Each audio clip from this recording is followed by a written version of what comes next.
Two more sleeps until we're building regular season baseball lineups on DraftKings once again. Nature is healing until the next wave. With 18 of 30 MLB teams set to open the year on Thursday, some meaty salaries to choose from, too, and three dudes here to do said choosing. DraftKings contributors Garion, Thorne, Steve Buchanan, Rotowire's Erik, Halterman. We are price checking, breaking down players in each price range for the opening day DFS slate on DraftKings. So we're looking at the 7-game main slate, so no Sox, Yankees, or Brewers, Cubs players in this conversation. The beautiful and beaming Bukes. You're batting leadoff, my friend. Who's an infielder you like north of $4,500? Yeah, it's actually kind of interesting. There wasn't a ton of options that I was like, oh, I definitely need to get this guy in. But Pete Alonso at 4,800 really kind of Garion's very upset about that. He really kind of stuck out at 4,800 going up against Patrick Corbin in Washington. If you're the Nationals and your top ace, your top guy is Patrick Corbin, things aren't going to go well. It's not going to be a good season. Let me tell you that right away. But against righties, Patrick Corbin was absolutely abysmal. A 1.9 home run per 9 inning, 4.61 expected FIP, and a 4.01 WOBA against them. And then you look at what Alonso did against hitters with at least 150 plate appearances against lefties last season. His 325 isolated power was the 5th highest in the league. He absolutely smashes in these type of matchups, and against somebody like Patrick Corbin, who loves giving souvenirs to the fans with those baseballs flying out of the park, Alonso's a good guy to use for opening day. Presents for the people. Garion, why are you so upset about Steve's choice? Relax, man. I just figured this would probably happen where literally the first baseball segment of the season, the first question, Steve and I have the same answer. So I had to listen really closely. Okay. So I knew which stats not to repeat. Good. Yeah, this is a fantastic matchup for Pete Alonso, who really should have just been better against left-handed pitching last season. I mean, a guy who had a BABIP under 220 within the split. Like, if you look at his expected numbers, he had a 393 expected WOBA against Southpaws last season. And Patrick Corbin, we don't even have to get into, like, advanced, complex, cool numbers when it comes to Patrick Corbin and his lack of success against right-handed bats last season.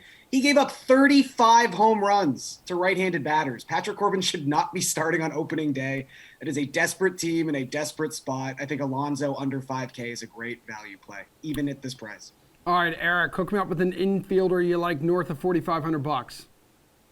Yeah, let's just make it a Mets stack. I think picking on Patrick Corbin is exactly what you want to do here. I love the Alonso pick, but I'll go with Francisco Lindor at 4,600 to pair with him.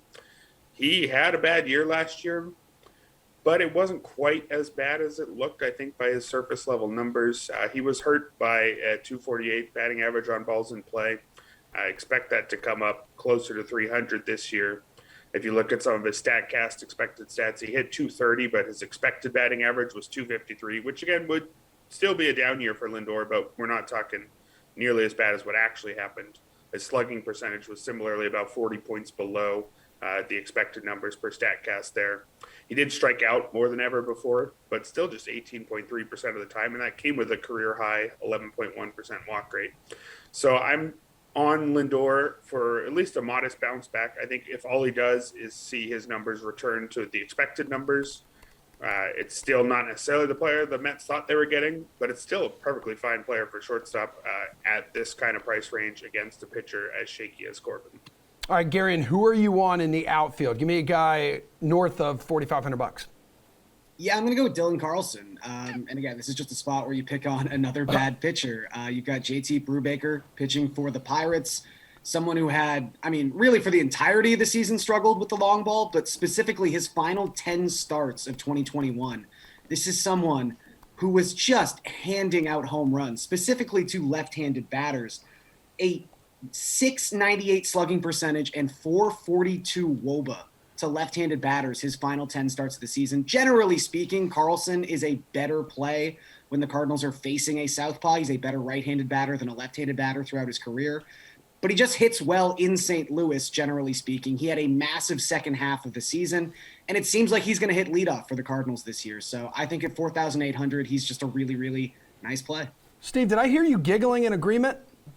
It's absolutely incredible. You know, Garion and I aren't even in the same country, and somehow our telekinetic powers still make it across the border, and we're always on the same guys. If you want a good segment where you're getting a plethora of players, do not put Garion and I together, because it's not going to happen. I had Dylan Carlson, and I'm like, no one's going to go on Dylan Carlson. I forgot that Garion was on this segment, so of course he's going to have Dylan Carlson. Who do you got for the rest of the segment, Gary? You might as well go through it now. No, do not do that. I feel like the next player is going to be the same too, if we're being honest. But, Carlson, and Garion brought up all the points that basically I was going to bring here. He's not your typical leadoff guy, but, he had a really nice 9.2 walk percentage last year. He's not going to be someone that's going to steal you any bags, but to be fair, not a lot of guys are going to in Major League Baseball to begin with anyways, but he's going to get on base, and then Brubaker has just been absolutely atrocious in these spots, especially on the road, and Carlson hits well at home. So everything kind of aligns here for Carlson, and he's going to be batting leadoff too. That's just even better. That's just the cherry on top there, so I think he's one of the best outfield options in a position that, quite frankly, is pretty thin above that range as well. A lot of injuries at the top there, so I think Carlson's your guy. All right, Erik, help me out here. Let's just go with Juan Soto at 5,000. I think he's priced as if Max Scherzer is pitching. I don't think he'd be the 7th most expensive outfielder on a slate this small.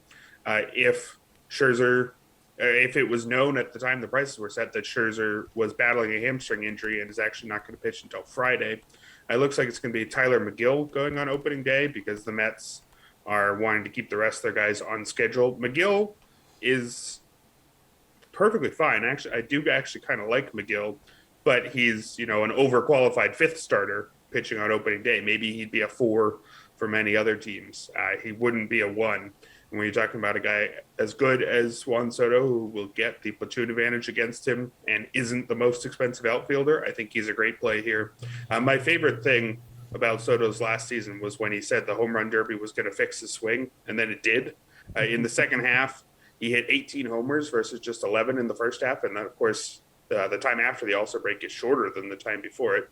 He had a 199 WRC plus after the break, and he walked more than twice as often as he struck out. So he's coming off one of the more ridiculous half seasons we've seen. I think he'd be the most expensive outfielder if it was known that Mcgill was the guy going against him. So I think at 5,000, he's actually a great value. All right, Erik, who are you looking at for some value here? Dude swinging the wood.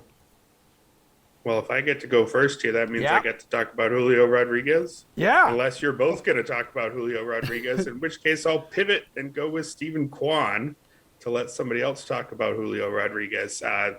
Not nearly as exciting a prospect as Julio, but if Stephen Kwan is starting, he's at just $2,000. He'll get to go against Zach Greinke, who at this stage of his career, not exactly an intimidating opening day guy, doesn't really strike guys out anymore. If Kwan plays, which I think he will, the Guardians aren't exactly famous for spending money or starting their guys' service time clocks or anything like that. So if he's allowed to play almost every day, which I think he's going to, he's going to rack up a ton of hits. He's an elite contact hitter. He's a career 9.2% strikeout rate in the minor leagues, lower than his walk rate. A 328 hitter in the minors. He's got kind of that like Luis Arias, Nick Madrigal type profile where he legitimately could win a batting title already, but you're expecting probably single-digit homers. He has more of a shot at 10 homers than the other guys who were probably going to get about 2. But he, I think, is already one of the best contact hitters in the league, even though he hasn't played at all. So if everybody in the world is going to Julio Rodriguez, who I would still include as well, I think Kwan is another way to get some value in your outfield. All right, Steven, hook me up with some value, dude. Yeah, of course, everybody's going to go to Julio Rodriguez. I'll leave that for Garion, because believe me, you are going to hear plenty of Mariners talk from me throughout the season. Yeah, We're not even at opening day yet, so I'll save that for later. Let's talk about the absurd pricing for Bobby Witt Jr., who is coming up here. He is that rare mix of speed and power that you don't really get in Major League Baseball anymore. This is somebody who only played in the minors for 2 years, 2019, 2021, because there was no minor leagues in 2020, through AA and AAA. Nearly identical stat lines. 16 and 17 home runs in 61 and 62 games. He did cut his K percentage down from AA to AAA, which is nice. Wasn't a big drop, but from 24% to 22.5%. Rather than see go down rather than going up. At third base, 2,300. It's a steal. You are never going to get Bobby Witt Jr. this low. Maybe you will on Friday because it hasn't caught up yet. But believe me, by next week, you're not going to be getting him at 2,300. So now let's hear Gary talk about Julio Rodriguez. Okay, Gare Bear, take it away in 3, 2, 1. Yeah, I mean, there's not really much that needs to be said. This is someone Right. who posted a 1.3 OPS in the spring. He's one of the top prospects in all of baseball. He's probably going to be hitting in the middle of this Mariners lineup. I mean, these are kind of the Kelnick rules. We did this last year, and it took a really long time for Kelnick's price to go up, although he struggled pretty immensely. I don't think Julio Rodriguez is going to have that problem. But yeah, all of these top prospects who are just underpriced for the first week, you have to keep an eye on. If you do want to go in another direction and like the complete opposite direction and just start taking some like boring veteran players who are probably going to be hitting in the middle of their respective teams' lineups, I do like Luke Voigt at 3,500 going up against Madison Bumgarner. I also like Corey Dickerson for the Cardinals, probably going to hit 5th or 6th. We just talked about how much Brubaker struggles against left-handed bats. I think Dickerson could be a sneaky play at 3,200. All right, guys, opening day also brings some terrific ace versus ace pitching matchups. This is the last question. Doesn't matter the price tag. Just hook me up with your favorite pitcher for opening day, Garion. Well, I think Steve and I'll have a similar answer on this one. Oh. Going back to last season. Look, the important thing to remember here is just, especially with the shortened spring training, you're probably in a more advantageous situation to pay down at pitcher because someone like Shane Bieber, who I like and is underpriced for who Shane Bieber is, only faced 15 batters in his last spring start. So I don't know how seriously you can expect him to pitch like even past the 5th inning. So I think paying down anyway is probably the way to go. And I don't know what Robbie Ray did to the algorithm, but Robbie Ray is like $1,000 cheaper than like Joe Ryan, than Brubaker. It doesn't make any sense. Robbie Ray just won the American League Cy Young. Robbie Ray is one of the best strikeout pitchers in all of baseball. I mean, Robbie Ray is going to be the chalk, don't get me wrong, but find a way to differentiate yourself with your SP2 because Robbie Ray should be your SP1. Steven. Yeah, it's that Cy Young discount you get on opening day. That's exactly what happened to the algorithm. Just to go a little bit off the, different from Garion, obviously Robbie Ray's your guy. Max Fried going up against the Reds. The Reds are not going to be a strong team. I could put a period after that statement, but they're not going to be a strong team, especially against lefties. The highest guy on that roster right now with isolated power was Aristides Aquino. He's the 5th guy in their outfield depth chart at this point, okay? This team is not going to be good against lefties. A lot of strikeouts going to be had against this lineup too as well. Of players with at least 50 plate appearances last season, 6 of them who are expected to be in the lineup have a K percentage of 23% or higher against lefties. Max Fried should be your SP2 after your SP1 slot is done by Robbie Ray, who we won at 80-1 with the Cy Young last year. All right, Erik, bring us home. I mean, again, absolutely the obvious choice here is Ray. I actually had to double check to make sure there wasn't another Robbie Ray in baseball that this was accidentally pulling from or something like that. It does not make any sense to me that he'd be at 6,300. Other options, Shane Bieber at 8,300, I think is completely fine, even though, as Gary had mentioned, maybe he doesn't go super deep, but maybe nobody goes super deep. And on a per batter basis, there aren't many guys better than Bieber. And the one other guy I think is Tyler Mcgill, who's at, 7,500, is it? I did mention that he's not necessarily opening day caliber, but if you don't go with Juan Soto, who I recommended earlier, I think Mcgill is a completely fine pitcher. 26% strikeout rate against just a 7% walk rate last season, I think means he's going to do a lot better than his 4.52 ERA this year. The Nationals have a fine lineup, I guess, now that Nelson Cruz is there next to Juan Soto, but it's nothing particularly scary. So I think in the middle tier, he'd be a guy I look at if I don't go with Soto myself.